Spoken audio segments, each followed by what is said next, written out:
But consider the cybersecurity industry for a moment. We have threat intel providers who can potentially do offensive operations. Okay. So you have essentially a perverse incentive to create threat intel to conduct more offensive operations. Yeah. The Adversarial Podcast. Why you gotta be so adversarial? It's time to get adversarial. Hey guys, welcome back to a mid-August early morning session, especially for you, Mario, over on the West Coast. Good to have the Adversarial Podcast rolling as always. What's going on with you guys? Mario, how's business? How's life? What's going on over there? It's funny you mention that. Every so often, you share some security, big vulnerability with friends and family, right? I try to keep the world separate, okay? But every so often, I think we all go through that. We send a text message to our friends and says, hey, you really got to go patch this. This is really bad. So this week was one of those. I'm sure all of you guys have been dealing. If you're a Mac user, you're dealing with the same thing. The whole macOS screen sharing service. Have you guys heard about that? No, what's going on? What's the action everybody needs to take? It was released earlier this week, but when my head security engineer tells me, Mario, we got to go take care of this, it's a big deal. So anyway, it's basically Windows macOS screen sharing. You've all used it, but when you enable it, and you have it enabled, if an attacker or a person is in the local network that you're in, your work, your home, your coffee shop, Starbucks, yeah, it will bypass the authentication component, and it will take ownership of the machine. It's a complete RCE. It's one very critical one. Anyway, so that was what I've been working on. The screen sharing is based on VNC. It's totally based on VNC. Exactly. No way. Yeah. Oh, wow. So essentially, it's not just a Mac screen sharing issue. It sounds like it's a VNC issue. It is. So anybody who's running VNC will have that same problem. Yeah. Oh, yeah. I used to use that to support my mom's computer 20 years ago. And I just had port forwarding and all that crap. And people ask you what keeps you up at night, port forwarding. Never, no ingress. Don't ever turn on ingress. Ingress is another mouth to feed. You have to care and feed for it and read Twitter every morning to see what VNC exploits there are. But anyway, once you test it to friends and family, invariably they start asking you questions. What version is it? I have 26.6. I don't have 26.61. I'm like, holy crap. Then I open myself up for this. I'm like, and I'm trying to do the right thing. I'm sure we've all done it. Yeah. So that's what I've been doing this week. Yeah, it's not worth it. It's easier. It's better to just let them all get owned. I mean, it's just, you can't keep up. No. How about you, Sunil? What kind of trouble have you gotten yourself into? Well, speaking of patching, I got myself patched. I got my flu shot and my Hep B shot. Apparently, Hep B is a way to stall or prevent liver cancer. But anyway, that's it. Get yourself patched. And I heard from a number of folks who left DEF CON that Conflu and specifically COVID was spreading over there. So again, get yourself patched. Thanks, Sunil. Good advice as always.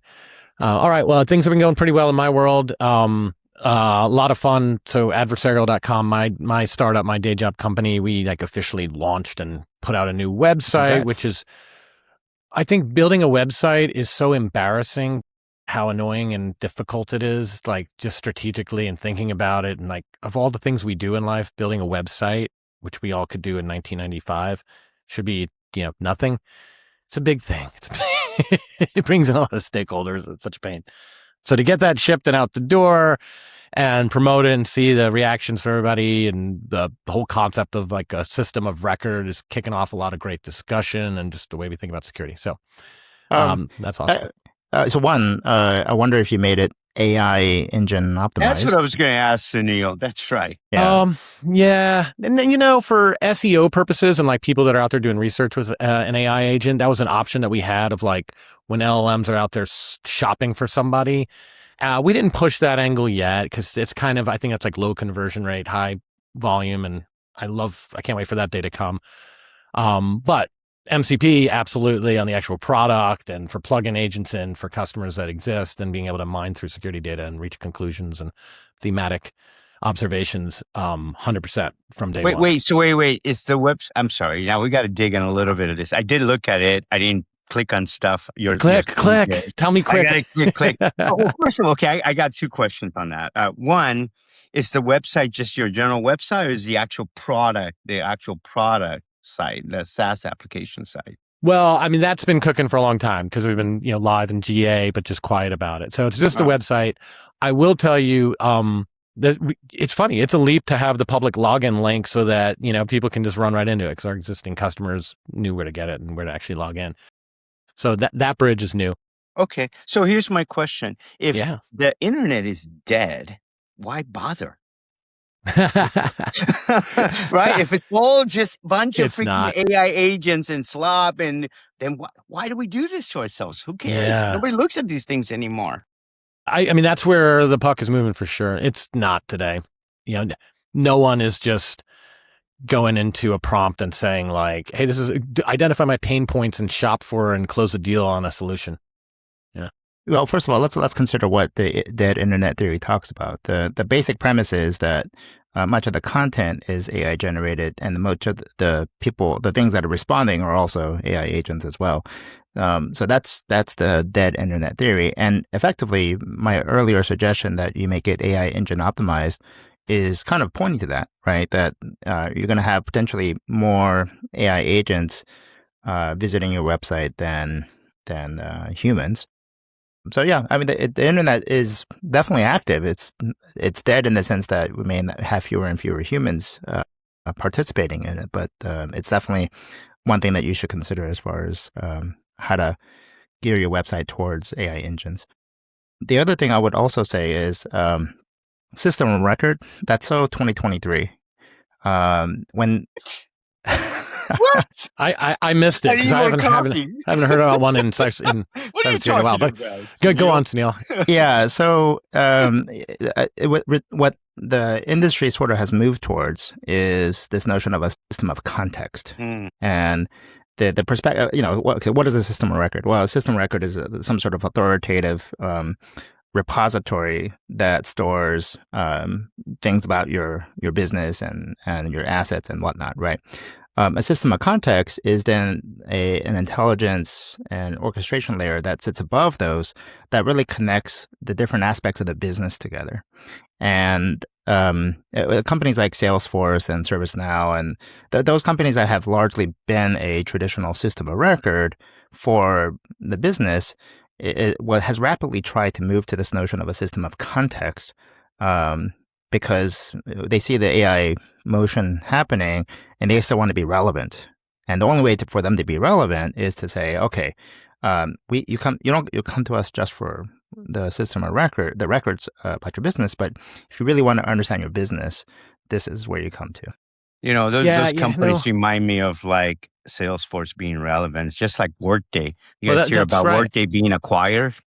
Well, let me pick on both of those things together, right? So that's right. If the system of record, let's use finance because it's like boring and static, right? Yeah. So the system of record is ERP and it's fairly essential.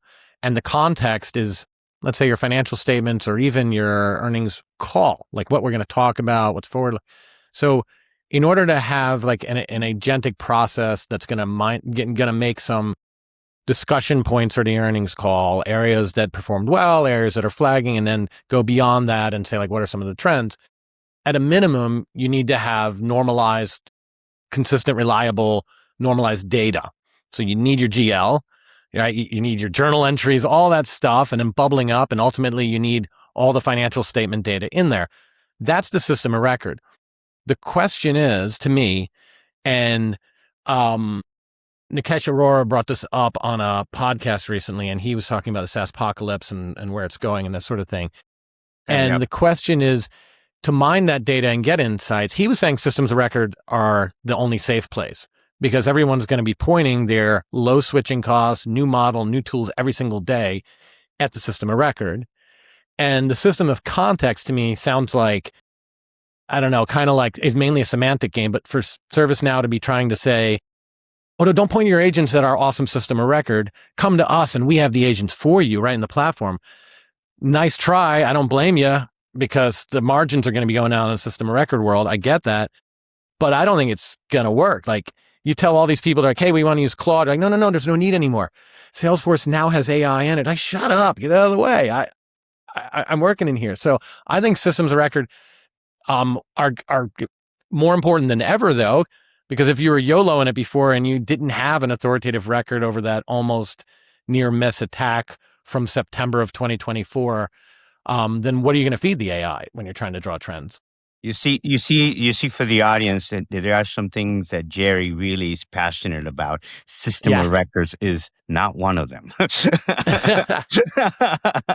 Well, I'm just trying to, if you want to have a AI engine optimized website, then you probably want to talk about system of context, at least somewhere in there.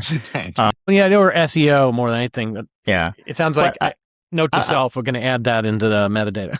Yeah. But let me challenge an earlier assertion that you made, which is, I generally agree that system records are great if you have one and it's up to date and it's correct and blah, blah, blah, blah. But of course, we all know much of that is also not true, right? The business changes so quickly that your system of record is really, one, an older snapshot of your business, and two, a subset of that because new aspects of the business just aren't captured in your system of record. The whole point of the whole notion of shadow IT is really, and shadow AI is really part of that. Who can you find all the latest AI tools that you're using in any system of record? And if the answer is no, then that's your shadow, whatever. So the challenge, I think, is for any organization that is trying to move at AI speed is how do you continue to adapt your system of record to make it as relevant and useful to the business as possible? And then that is essentially this notion of a system of context. The system record, yes, I agree. So there's it's like a foundational layer, but we also know that so many other things are being built around it, next to it, that's ignoring it. And the system of context is really to try to supplement beyond that as well. But I don't think it applies to everybody. I think if you talked about the rate of change, and I'm just going to call it the rate of change in an organization. But I think if you're hosting your company in IBM Cloud or Oracle Cloud, you're not changing very much, dude. All right, sorry. Yeah, like for traditional ERP, sure. But two thoughts that come out of that, like, so one of the conversations I have a lot is about CMDB, right? And so. And most of our audience knows that term. It's this mythical construct that supposedly companies have an inventory of computers, and it's useful in security because when you see a host name, you go to this inventory and it tells you context. So is this internet facing? Is it used by a more important person or a less important person, which are all fallacies, but that's like, it all goes hand in hand with the CMDB fallacy. So my take on that is, and you use it in two places, right? Risks and incidents. You use it in, hey, there's this risk detected and we want to enrich that record. We want to know how risky is this. We want to get context that'll help us assess the likelihood and impact that manifesting. And use it in incidents where, hey, we got a detection here. Okay, where is that? Is it, you have lateral capability to get to other systems and all of that. In practice, I have seen a programmatic real CMDB very rarely used super effectively. Because inventory for the sake of inventory is always stale. Like if you walk around with a clipboard and okay, where's the thing? That's born out of accounting. Gary. You're terrible. Come on. Well, no, I mean, it's just true. I mean, that's born of like, Come hey, on. we spent this money on CapEx and I want to make sure for our external auditors that we still own the assets and they haven't been stolen. That's where that came from. And that's not relevant at all in security where you're just trying to see if something exists or not. What I like is what I've been calling JIT CMDB, just-in-time CMDB, which is what real practitioners do is they say, what's this host? What is this? What is this application? Forget host is like a structured format. Most things aren't. What's this application I see here? Or even a fully qualified domain name. And what really good practitioners do is they go into Slack and they go into Jira and they go into Teams and they go into Confluence and they go into email e-discovery, whatever it is, to figure out that last week this app was deployed and it's really important to this business unit. Like that's what you have to really do. And to think you're going to proactively mine that, put it in a CMDB, there's no need. Like, if nobody's asking, why are you trying to maintain a record? So I think the approach is it's agentic, but it's mining these different systems of record and not counting on them all being consistent and building the picture at the moment it matters. It was one of those, if you ever do a CMDB, I'm sure you guys have done it. I did it before, and I found it to be more pain, more, it's just, you know what? It's almost done, Mario. It'll be done next quarter. It's like a demigod that you have to go and worship and donate stuff and donate your time, but it never gives you any love back. Okay? This is fake, like fake idol. Yeah. So you mentioned finance, and let me use a financial analogy for a moment. If you want to really understand the health of a business, you look at a couple of things. You look at a balance sheet, you look at your income statement, you look at your cash flow, and they reflect some aspects of what we're talking about. A balance sheet is sort of like your inventory. Here's the assets and liabilities that we have. But the reality is, you don't actually need a balance sheet. What you really, or rather, you can reconstruct a balance sheet based on system of record. Well, you can reconstruct it based on your income statement and your cash flow. The balance sheet gives you sort of like a point in time sort of view, but really, the income statement and the cash flow tell you how your money is being deployed, how it's being used. And that's actually far more to me, it's a bit more valuable in understanding those two particular pieces, because that gives you a better understanding of the financial performance over a period of time. So to use the financial analogy here and then tie that back into a system of record or a system of context, a system of record to me is just a balance sheet saying here's what you have. But a system of context is how are you using these assets? What's happening with these assets? Are you actually using your investments and the money in an effective way that produces business, like that's increasing your marginal value and such? And so that's the way I would think about it. Each of them have its purpose in understanding the health of a business, but the income statement and the cash flow, in other words, how you're actually using your assets, is far more valuable than just saying here's your list of assets.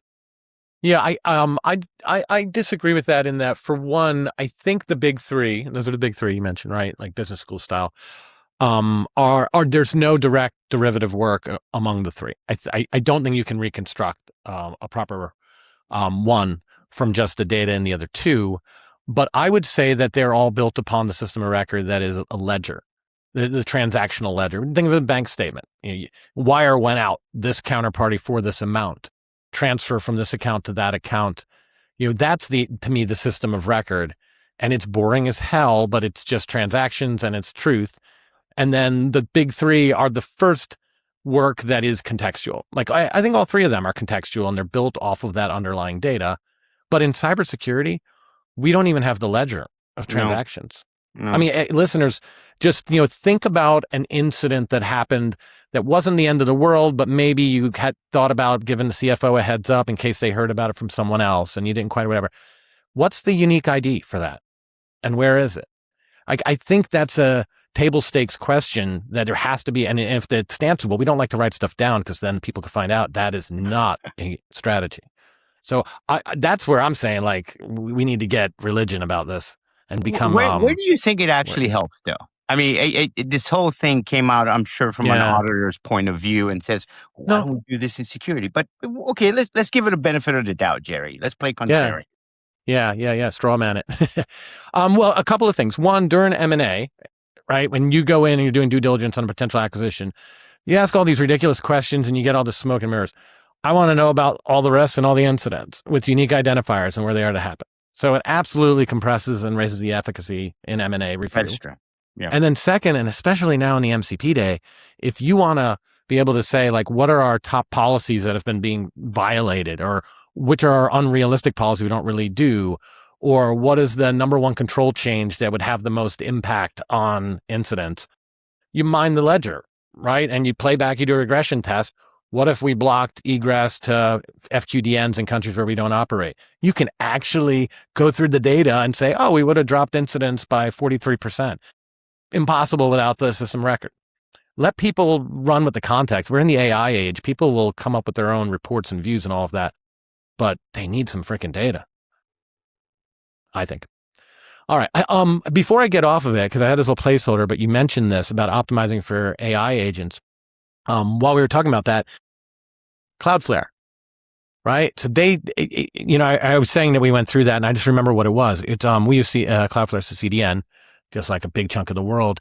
And one of the things that I would say quietly, but for the right audience, it's probably noisy. But they were just talking about there's a tick box you could just turn on right now that will generate Markdown files for agents. So like when you're talking about agent optimization of the site, that's just debating whether or not to turn that tick box on. And Wait. CDNs can handle it Explain a all. little bit more about this. Whoa. So, I mean, Yeah. what's cool is a CDN, Cloudflare too, but I mean, all of them in theory are so well positioned to do some really unique things.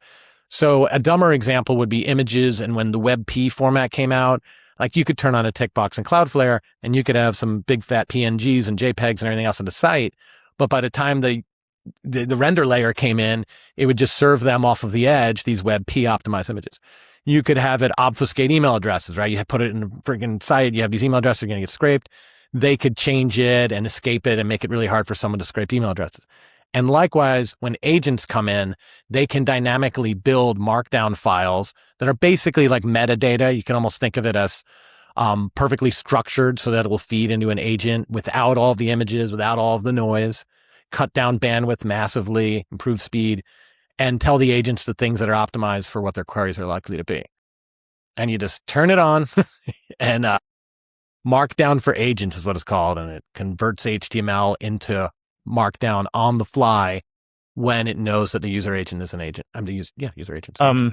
Actually, that reminded me of another conversation I had with a guy named Caleb Corn. I forget where he's from, but he talked about a light version of the internet in the case when we have bandwidth issues or an attack scenario. And he talked about this, and it basically, the Wall Street Journal, news agencies, they have a light version of their website, which I would prefer to visit, actually, personally, just because. I remember this during the pandemic with CNN, they had that. Mm-hmm. Yeah. And anyway, it just struck me that Cloudflare can actually, or rather, by designing websites for agents with Markdown, we're actually addressing the problem that Caleb Corn was bringing up, which is exactly this. Can we come up with a light version of the internet in the case when we have very little bandwidth for whatever reason? Anyway, I need to make sure he knows about that too. I do. Going back to the Cloudflare example, though, I remember. So it's a two different types of toggles, I guess. One is I want to monetize any AI that's scraping my website. That was a feature that Cloudflare rolled out a couple months ago. And then this is quite the opposite, which is I want an AI system to scrape my website, and I want to make it as easy as possible for them to do so. And that's what we're talking about. How do you monetize the former, Sunil? I don't understand how you make money out of that. I don't think it was necessarily clear. It was more so the Cloudflare proposed a model to do something like this, where you turn on the ability for scrapers to visit your website, but in doing so, the scrapers have to pay some fee to Cloudflare, which then trickles down to the content providers. Interesting. Yeah. That's pretty cool. I mean, the alternative to that is that they jam ads in dynamically or anything like that, which I'm so scared that they're going to start going down that road. I'm gonna add game time it on the run of show here for a minute, because you brought up something right there about the low bandwidth page during time of crisis and all that, and it made me think about one of the stories we were going to talk about later in the show, which was Taiwan. And they've been doing some drills to say, what if internet is all cut off? I mean, how could such a thing possibly ever happen to Taiwan? Well, we know the answer to that one. I love the idea of exercising. I mean, in any adversarial control, whether it's physical or cyber or anything like that. Have you seen the private sector doing stuff like that? Can you, how aggressive is this that Taiwan is even doing it? Have you heard of any other countries trying? Well, actually, we've tried to do that in the U.S. Around disconnect scenarios and disconnect reconnect scenarios. So even what I mentioned with Caleb Corn is spelled Q. I can't spell his name. It starts with a Q. Okay. It's like Quern, I guess. Anyway, but he's been promoting, and in fact, I think he even had a talk at DEF CON about this too. Anyway, whatever. QUEERN, Queen yes, with an R. okay, there you go. And I saw it at a conference called Critical Effect, where we were talking about this exact type of scenario. In the event of a Chinese attack against Taiwan, we should expect degraded communications, and we need to exercise such scenarios. So that's been discussed. How far we've taken that scenario is debatable, across different organizations and industries. But the whole notion of like, how do we deal with disconnect, reconnect scenarios is something that is actively discussed in the context of operational resiliency. And I'm actually on a board of a group called the Global Resilience Federation, where we are trying to push manufacturers and many other entities towards doing this as a tabletop. Are we going analog again, guys? What's good? What do you Maybe. Well, that's what we're trying to find out. I think it's good, but I think tabletop isn't enough. Like there was this, there's still a reconnect exercise going on by the Futures Industry Association that we used to do, and they would call it the ping test, because it started in the days where you would have to, in order to fail over to an exchange, you'd have to go to the backup site, and people would say, like, here's the IP addresses, change all your config files and go to that. And so the idea was, during the ping test, people would test connectivity to the disaster recovery sites. And it wasn't literally just ping. They would submit an order. There was a little book, and during the day they'd walk through it and everybody would get together. And what was good about it was that it was, real. What we learned pretty quickly was what we actually need to do is run production out of the disaster recovery site. And I think that's what's going on here. Like, and in the financial services world, and the reconnect tests and we did a lot of like, when would you be willing to reconnect to Swift? And the cyber people would all go, well, I need and then in real life, the financial people would kick them out of the room and lock the doors and continue using Swift immediately. But you need live fire, and that's what Taiwan is doing. And for whatever we've done in the United States, I never got an Amber Alert type thing on my phone saying, sorry, internet's gonna be really slow for the next 3 hours. We're doing a test. And my wife couldn't get in touch with me. And until that happens, we haven't tested anything. Right? I mean, that's true for companies too, until it hurts. I think it's cool that Taiwan can get away with this at a nation level. I don't think Walmart.com could. I don't know that they really need to, but like from a commercial standpoint. Yeah. So there are things that we also need to be mindful of, that where we essentially have no more excess capacity, especially on the human level.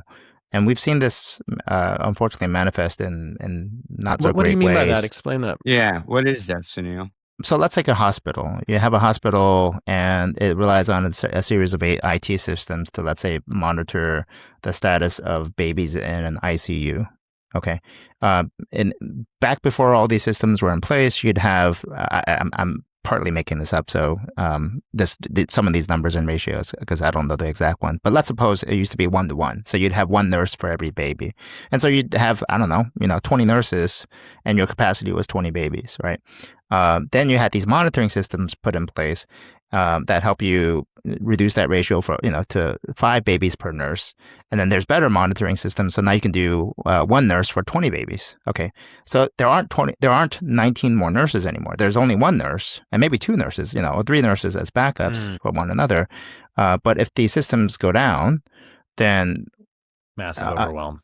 And some babies will die. In fact, that's exactly what happened during some of these recent attacks, where you have excess mortality. The data points show to excess mortality because it's hard to. There's not. People are concerned about direct linkage of ransomware to patient deaths, but there's a pretty strong connection there between patient deaths and the ability for these nurses to keep their patients ratios. The ratios proper. Yep. Yeah. This sounds like a freaking episode on that HBO series about hospital, like being at the emergency place, where like the entire internet went off for this hospital because they were under attack or something like that, and they had to bring even nurses who were there before they had computers, because they were the only ones who could work without computers. Yeah.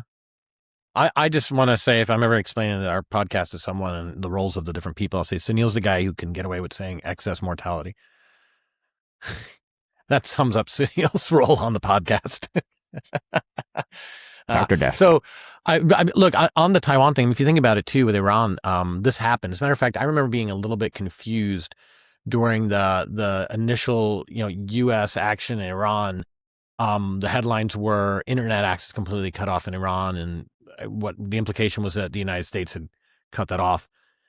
But for 20 years leading up to that point, it was the Iranian regime is cutting off internet access from all of its citizens and keeping them from communicating the outside world. So I kind of thought the last thing that we would do as the United States when we went in was like help them out and cut off even more access. Thought if anything, we'd be dropping in Starlinks and stuff, which did happen later on.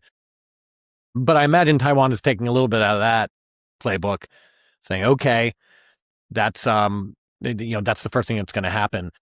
I think it's great that they're exercising that. I think they're supposed to be doing another one right now as we're recording, and it'll be good to get some readouts on that. Maybe they're going to have to do some personnel changes on the back of that. Maybe they're going to learn like, oh, here's some critical areas where we need to be bloated during normal operation, because during crisis, there's going to be excess mortality. Do you think all these Otherwise. simulations, you think all these exercises that we do actually, in reality, actually pan out? They actually work. Let me tell you, because you reminded me. I just finished reading a book called the Guns of August. Have you guys ever heard of that?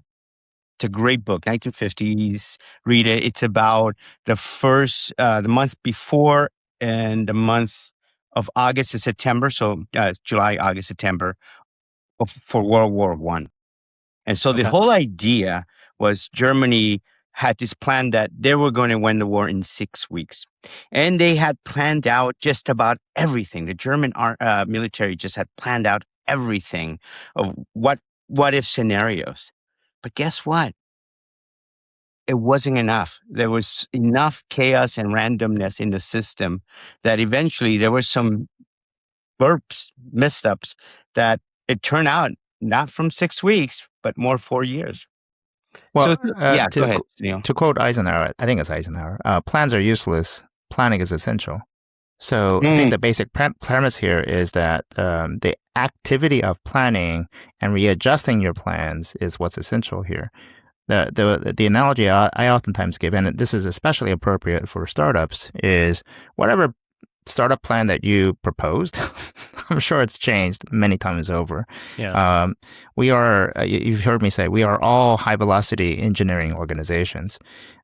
Engineering in that we're constantly tweaking, problem solving, trying to figure out how to apply the technologies we have towards a certain problem, but also high velocity in that we're changing whatever those plans are on a constant basis as we hit reality, right?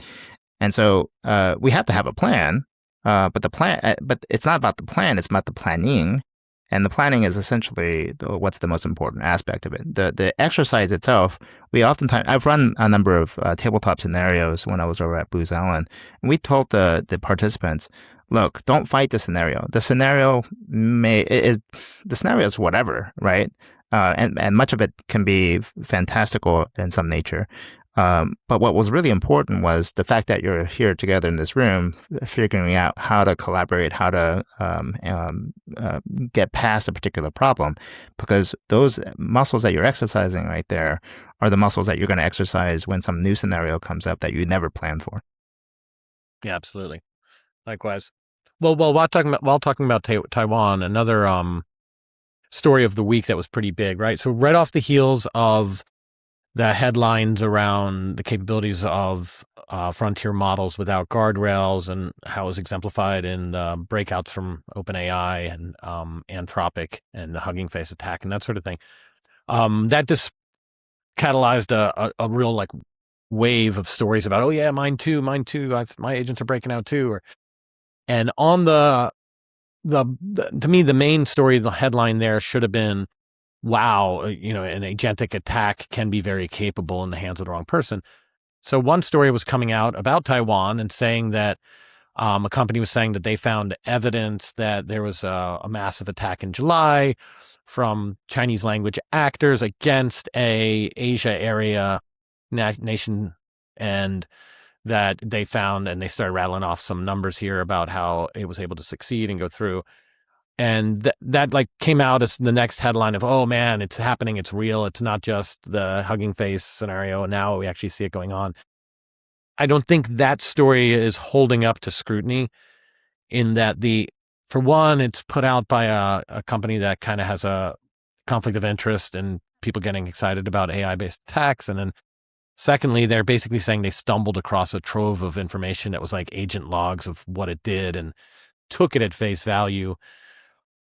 A lot of stuff to take away from that. One, it's always been hard to fight disinformation in cybersecurity. Is it going to be even more of an issue, and especially as agents are documenting their own exploits and sensationalizing them? Okay, so there are a couple things that bother me about this, and the least of my concerns is actually the marketing part of it. There's a Israeli startup that's trying to market their stuff, and they'll do what they need to do. What bothers me perhaps more than any of this is this agentic attack activity is happening much more broadly than we realize. And we don't hear many signals about it, except maybe one out of every, 20 companies or so. Okay, maybe I'm estimating here. If you go back to the OpenAI incident with Hugging Face, how many companies were attacked? Not just by OpenAI, but also by Anthropic, by Gemini, by Chinese models. And of all those, which ones do we actually hear from? We only heard from one, right? So in other words, we have all these defensive measures in place, these alerting, whatever, and we've only heard from one of them so far. Like in terms of, proactively letting us know, hey, we got attacked by an AI-enabled attacker of some sort.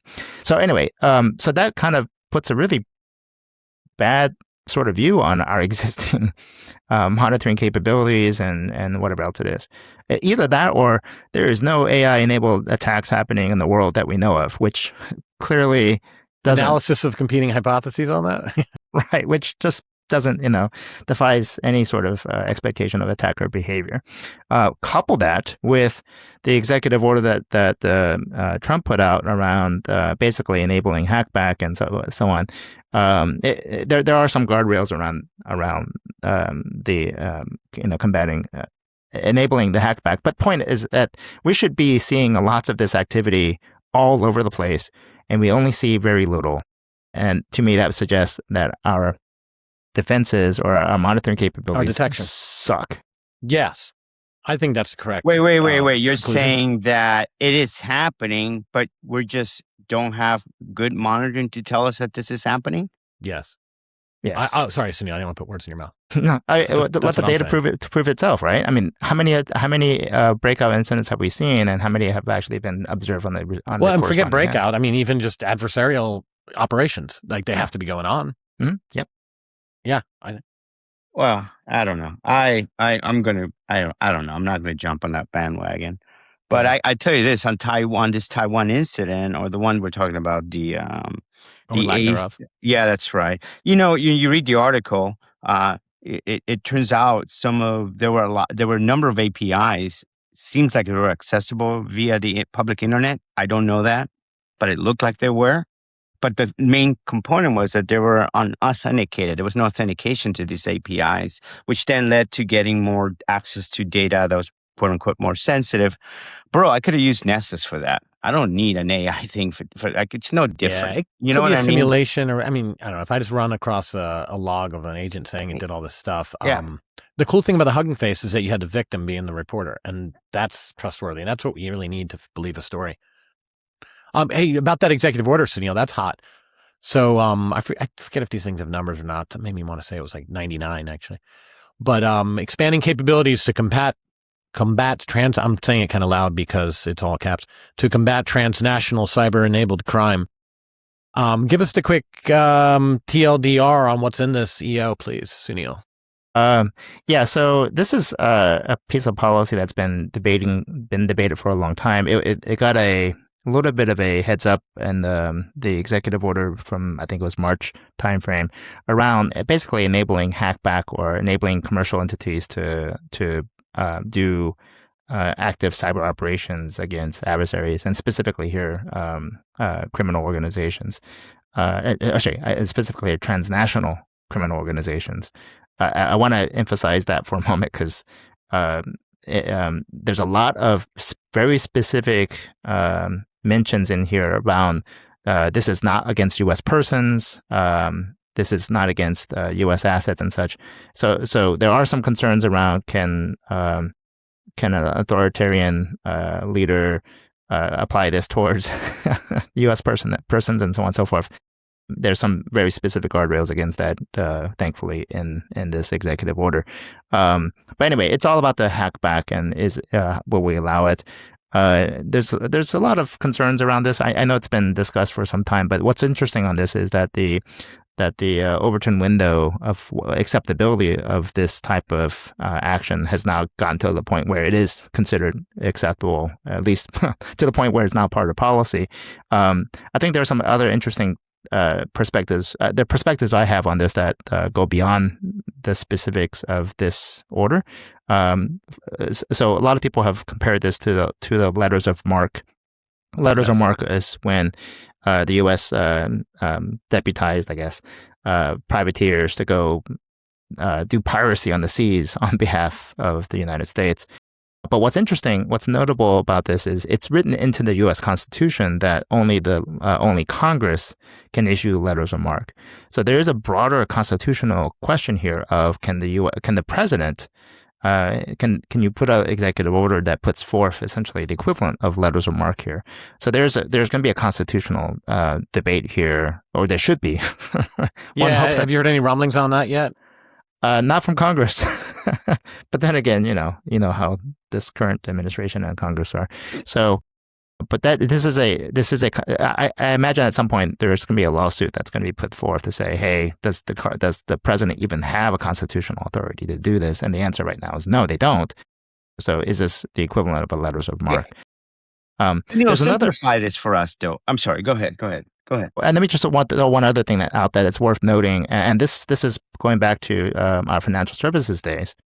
But there is a degree to which when banking regulation got put in, there was a point where, and Jerry, you have to remind me of this. You know this better than I will. But we separated out investment banks from normal banks. Okay. So right now, not anymore. Not anymore, because we're supposed to have different guardrails in between. But consider the cybersecurity industry for a moment. We have threat intel providers who are also doing who can potentially do offensive operations. Okay, so you have essentially a perverse incentive to create threat intel to conduct more offensive operations. Yeah.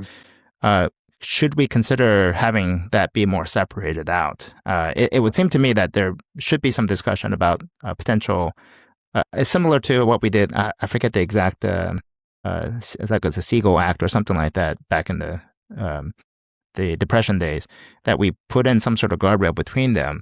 I envision that we probably need to have some sort of I was going to say Chinese firewall, but maybe Chinese firewall is the right term here. Yeah. A firewall between the threat intel side of the shop and the threat operations side of the shop. Before we jump into Jerry, can we just clarify this for everybody who hasn't read this document or is as well versed as Sunil? Okay, so I got the right to attack you if you attack me. Like I'm simplifying it. But the right to attack means, last time I looked at this thing, you have to apply, right? Isn't it? Like you can't just carte blanche, hey, you freaking hit me, I'm going to hit you back kind of company. It's actually some specialized companies who can attack back on behalf, correct? Yeah. And by the way, it wouldn't be, I'm going to use just clarify, Bank right? of America as an example. It's not going to be Bank of America that's going to do the attack. It's Bank of America that will then contract out with some other company to say, hey, do an offensive operation on my behalf to retrieve my content, to get the key, to whatever. Participating company would be the attacker. The blessed attacker. Right, and those are sanctioned entity, or not? They are blessed entities in the sense of they've gone through the appropriate process. But I don't envision that most corporate entities, normal corporate entities, would be part of that. So they're like bounty hunters, and I don't mean bounty hunters. Mercenaries. Mercenaries. Right? Mercenaries, exactly. Yeah. Hey, I got a contract. I want you to go beat up this attacker. I'm going to give you 1 million Bitcoins, whatever.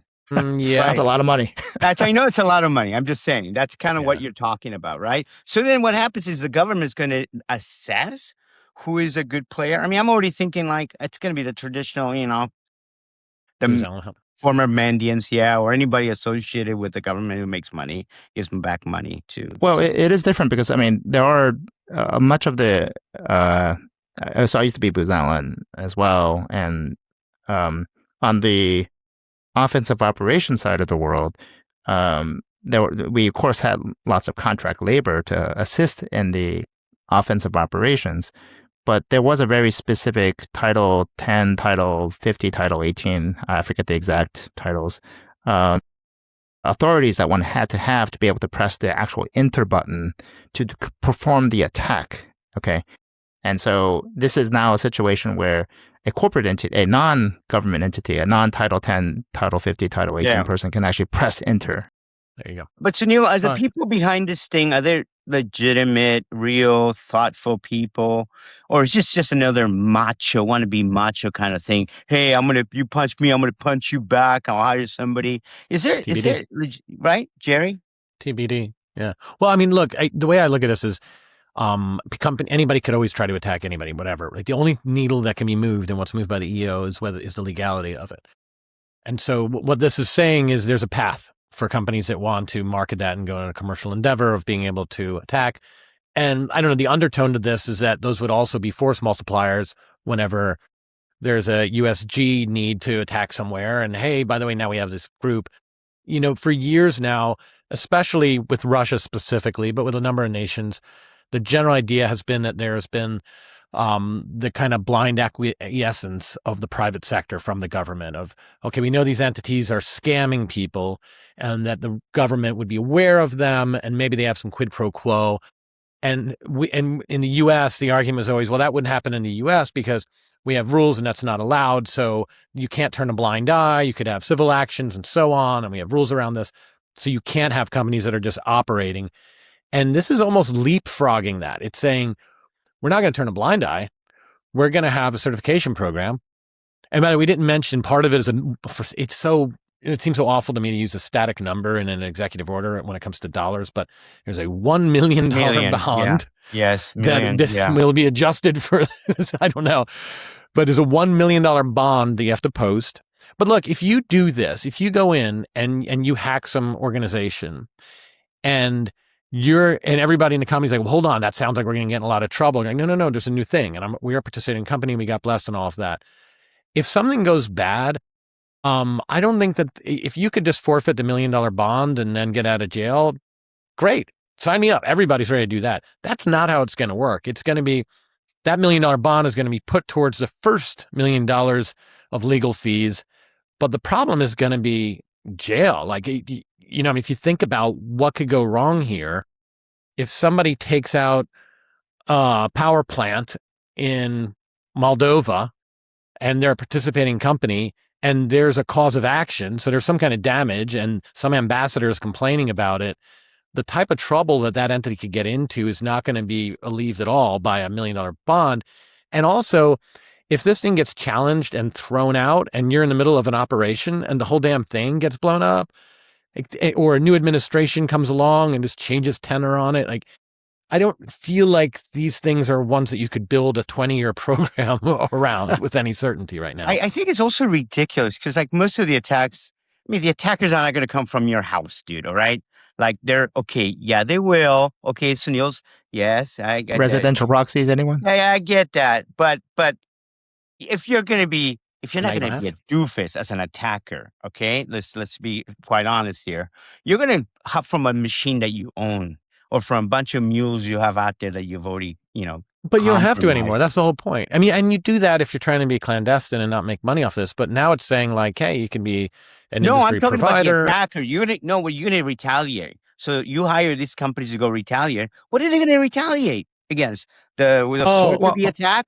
How are you going to find those guys? No, so let's talk about the nature, the underlying constraint. So, if I'm a corporate entity and I get attacked, and I'm like, hey, I've done my own threat intelligence and I know where it's coming from. I don't really have a great mechanism to be able to send that to the government and say, hey, government, attack on my behalf. I can give you a complete attack package, and the government be like, okay, thanks, and then don't know what happens after that. Compare that now to a corporate entity who's actually wants to do business with me and says, okay, hey, I'm one of those approved entities who can operate on behalf of that's been blessed by the U.S. government to do something like this. Do business with me, give me your attack package. We'll go vet it, make sure that it's correct, and then do our offensive operations based on that. I'm pretty sure this isn't going to be like, oh, let me see if blowing up this is going to have an effect. It's going to be a much more targeted operation, and it includes surveillance. To be clear, mm-hmm. It includes greenlighting the ability to surveil, which is where you go from to which you solve the Mario problem, like to be able to figure out what's going on. So yeah, you're going to go and try to figure out who the authors of the attack were. You're going to go and, go to the dark bars out there and say, hey, Sunil, that guy is the guy who did it. You're going to pop Telegram. You're going to backdoor Telegram. The problem is most of these people, the same attackers, are also going to be the ones. They're playing. Well, there's minimum standards. I mean, there are many players in the law enforcement space and the threat intel space that are operating on Telegram because they want to, look like they're part of the group, right? So. And by the way, I should mention the part of the whole the executive order calls out and making sure that there's tight integration with law enforcement. Law enforcement is always pissed when some cyber operation that's conducted by some other part of the government or some commercial entity disrupts their law enforcement actions. Ongoing investigation. I personally liked it when it was the FBI and the NSA. I don't know what it is. Call me old-fashioned. Well, or even Microsoft. I mean, Microsoft has been very aggressive and been very good at trying to use the judicial system to do takedowns. Yeah. And when they do a takedown, guess who it disrupts as well? It disrupts an FBI investigation. Yeah. Well, we'll see. Look, one of the other things that popped up, so on the heels of Black Hat, and specifically DEF CON, there was that little thing about someone putting up a rogue SSID on a Delta flight back to Atlanta and, in my mind, getting quickly discovered and outed. And, what I didn't get about that story was that they said that they did like a deauth against the Delta Wi-Fi, and then they put up something that said like Delta Wi-Fi fast, and they got people on the flight to log into it. But if you read all the transcript from it, it kind of sounded like they put up this SSID and they might have not had anything at all actually happen.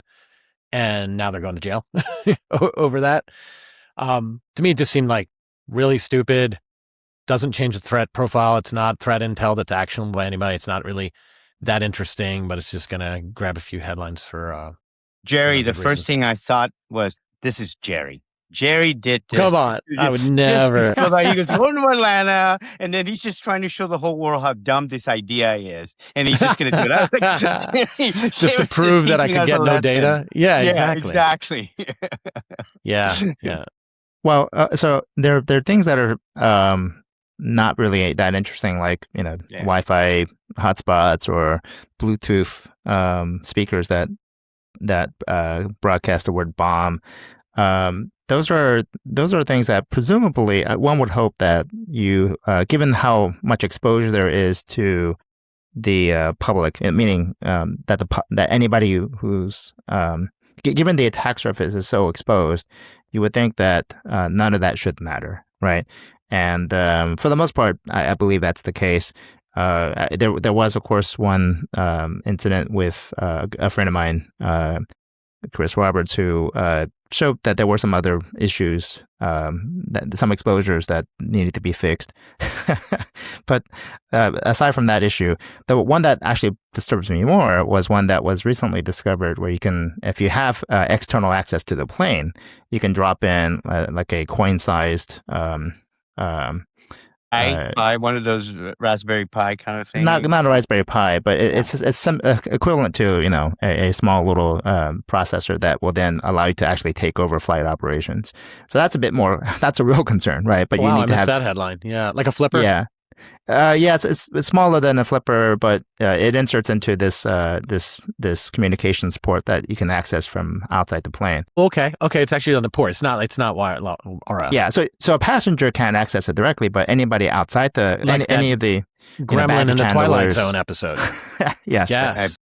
Yeah. So the accessibility of this port was demonstrated, and it was a real issue. Boeing started to take action against it, and it was recently discussed. But anyway, risk register. but that's a real issue, right? Because you can actually mess up. But it was also with the premise of a passenger just can't walk outside the plane and insert that in for a lot right? of good reason. Yeah, for a lot of good reasons. So.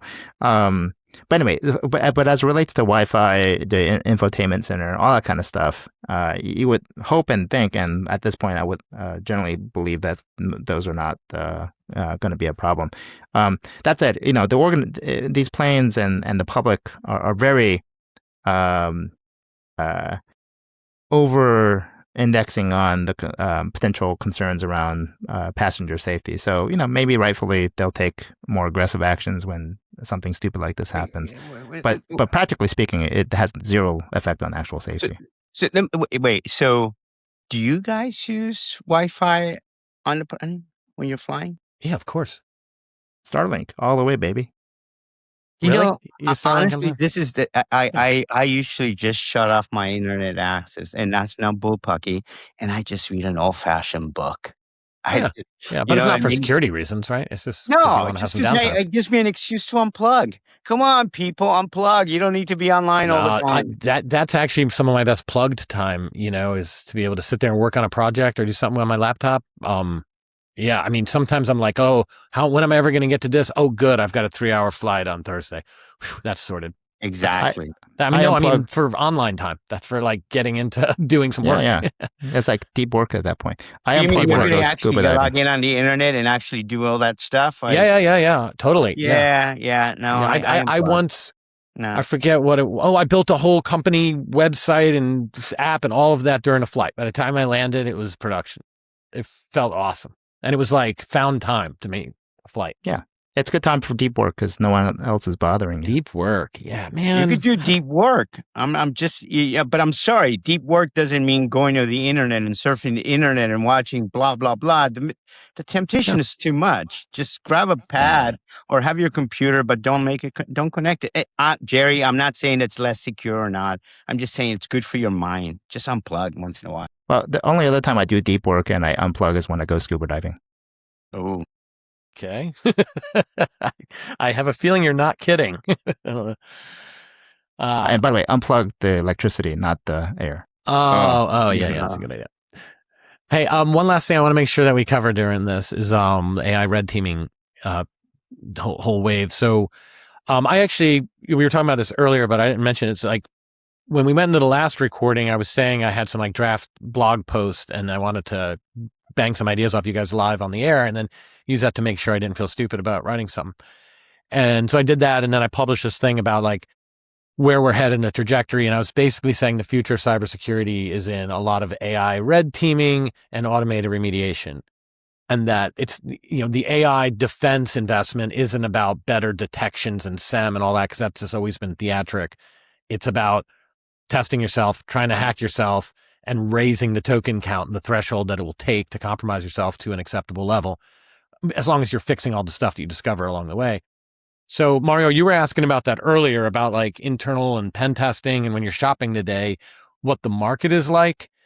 I've definitely talked to some people that are totally into and we're talking about like Mythos, private Mythos available to everybody, these types of companies. How mass market is that? And is that taking over? And are people actually using it? And is it cost effective yet? Are you guys hearing any anecdotes? Well, I mean, I would ask you guys as well in the same vein that are customers asking you for this? Or asking you, No. Your customers asking They should be. But they're saying, hey, show me a pen test on your AI agents that you've implemented. Tell me what kind of testing. Well, that's a different thing. No, I mean, that's a different thing. Like testing your AI functionality is very different. I'm talking about using a model and saying hack into the company, and it may come in through an MCP or it may come in through dialing the help desk with an automated call, whatever. Like true AI-based red teaming, like my take is if you have a Section 9 firm, designated critical infrastructure, and they first got into Project Glasswing and got a taste of this, and it forces them to come up with a harness for testing, and they used Mythos, and it's great. And they liked the way it tasted, and now they're contracting with these private firms to test themselves this way. Like, hey, red team exercise, continuous all the time. Yep. Let us know, feed the risk register. We keep fixing stuff, keep on going. That's great.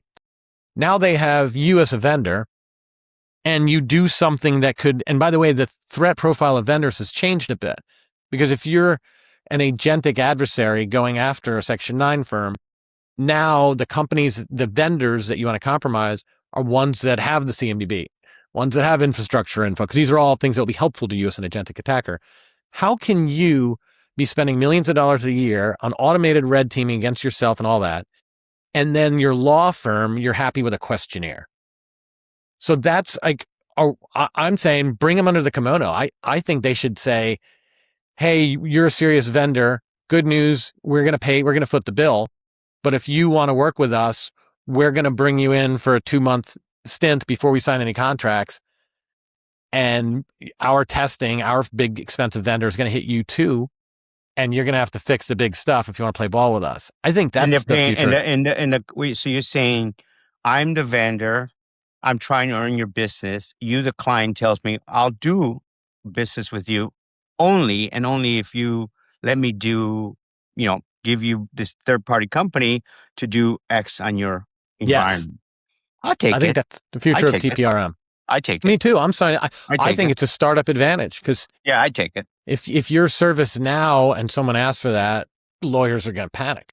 On their dime, the client's dime. No, it's not about the dime. It's just what are they going to find, and someone else going to find out, and what are the contractual provisions, and what about all these 45,000 contracts we had with JP Morgan that technically we get triggered by this because something was found, and now I'm supposed to notify them, and who's gone through the paperwork. And I think that would just paralyze the old SaaS orgs. They wouldn't be able to comply with that. So I have a slightly different take on all this. Okay. One is that the constant red teaming and fixing ultimately will result in some inefficiencies around building up defenses around things that really don't need defending. Okay. We see this actually with insects and with biological things. You end up with these insects that fight other insects, and they end up with these defensive measures that don't really help them survive as much as just defend against each other.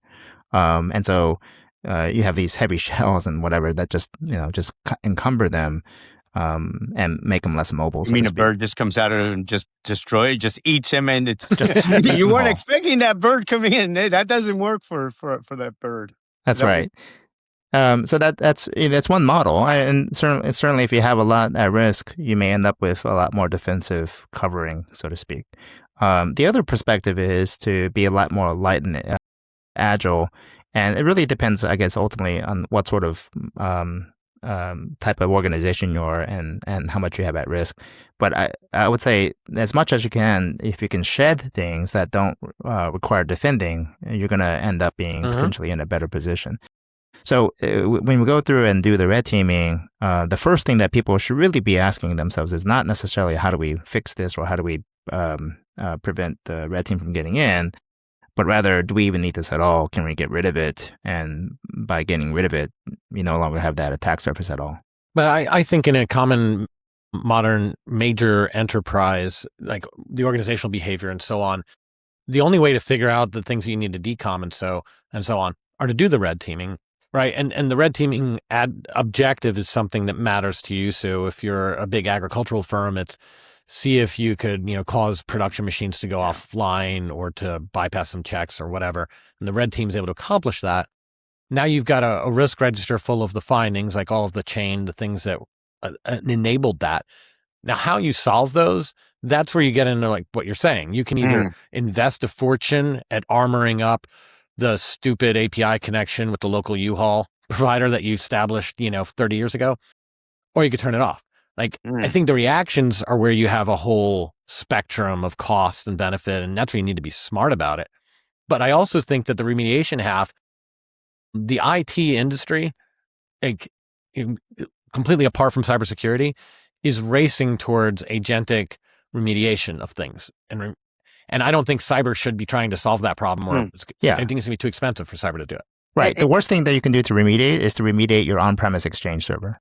Well, exactly. So you just need a smart enough agent that says, here are the top 3 options. I recommend number 1, and just turn the damn thing off. Click here if you'd like to turn it off. It's your point that, like, if you think about it, like I have a company website, let's say, for example, and the company website is associated in a different party. It doesn't use the same credentials that I have. No way of compromise. If it were to be compromised, there's no way to connect to your production environment, to your SDLC, end of story, Maybe. blah, blah, blah, blah. You say. Says you. Go on. Right. But okay. Well, I mean, I'm just saying. So I mean, I've seen it where we do this pen test, and it's like, not me, but you hire these people and are like, okay, dude, you're attacking my website. I told you not to attack the website. That's not, I mean, I'm showing you how you can access it or not access it.